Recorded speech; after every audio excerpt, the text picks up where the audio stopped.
Hello friends, நாங்கள் இன்னைக்கு ரம்ஜான் ஷாப்பிங்காக போயிருந்தோம். நம்ம குட்டிங்க எப்படி மிஸ் பண்ண முடியும்? அதனால டேரெக்டாக வண்டியை பெட் ஷாப்க்கு வந்து விட்டுட்டோம். கடைக்குள்ள போன எவ்வளோ பொருள் எல்லாத்தையும் வாங்கணும் எங்களுக்கு ஆசை தான். ஆனால் அவ்வளோ பட்ஜெட் எங்ககிட்ட இல்லை. உள்ளே வந்துட்டோம், ஆனால் என்ன வாங்கணுன்ற ஐடியாவே இல்லை.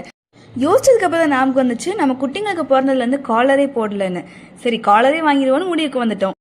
காலர்ஸ்லேயே எவ்வளோ கலெக்ஷன். நம்ம சோன் பப்படிஸ்க்கு ஏற்ற மாதிரி கலர்ஸ் சூஸ் பண்ணக்குள்ள போதும்னு ஆயிடுச்சு. நான் ரொம்ப நேரமாகவே இந்த ரெட் கலரை வச்சு சுற்றிட்டு இருந்தேன். கடைசியில் எங்கள் அம்மா சூஸ் பண்ண கலர் தான் எனக்கு ரொம்ப பெஸ்ட்டாக தெரிஞ்சிச்சு. அதனால நாங்கள் அதையே வாங்கிட்டோம். இதுதான் நாங்கள் ஃபைனலாக சூஸ் பண்ண 3 கலர்ஸ். அப்புறமா எங்கள் குட்டீஸ்க்கு ரொம்ப பிடிச்ச ட்ரீட் செக்ஷனுக்கு தான் நாங்கள் போனோம். ட்ரீட்டில் நிறைய ஃப்ளேவர் இருந்தது. ஆனால் எங்கள் குட்டீஸ்க்கு பிடிச்சது கிராபும் டியூனாவும் தான். எங்கள் குட்டீஸ்க்கு ஃபேவரட்டான ட்ரீட் வாங்கிட்டு வெளியே வந்தால் எங்களுக்கு ரொம்ப பிடிச்ச ட்ரீட்டு நொங்கு இருந்துச்சு. சரி, நோம்பு டைமில் ஹைட்ரேட்டிங்காக இருக்குமேன்னு சொல்லிட்டு வாங்கிட்டு வந்துட்டோம். மறக்காம வீடியோ லைக் பண்ணிட்டு சேனலை சப்ஸ்கிரைப் பண்ணிடுங்க.